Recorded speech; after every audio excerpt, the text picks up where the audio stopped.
Timbog ang dalawang lalaki sa magkahiwalay na buy-bust operation sa Dagupan City at Calasiao, Pangasinan.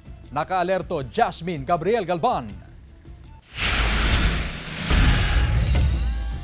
Arestado ang 22 anyos na lalaki sa buy-bust operation ng Dagupan Police sa Barangay Bulosan alas 2 ng madaling araw noong Martes. Nakuha sa suspect ang dalawang sachet na naglalaman ng hinihinalang shabu na nagkakahalaga ng halos 50,000 pesos. Kabilang ang suspect sa listahan ng mga street-level drug personality ng Dagupan City Police. Ito yung patunay na maganda yung relasyon natin sa community natin.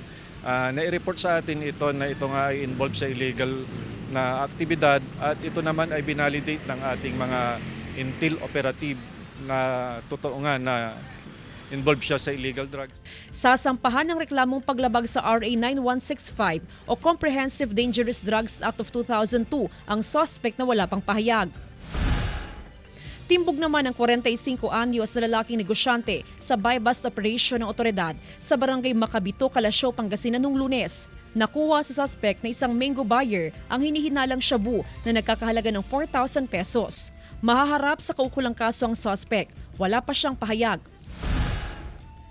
Samantala, sinunog ang mahigit 4 na milyong pisong halaga ng marijuana sa isinagawang eradication ng Cordillera Police sa mga probinsya ng Benguet at Kalinga noong Lunes.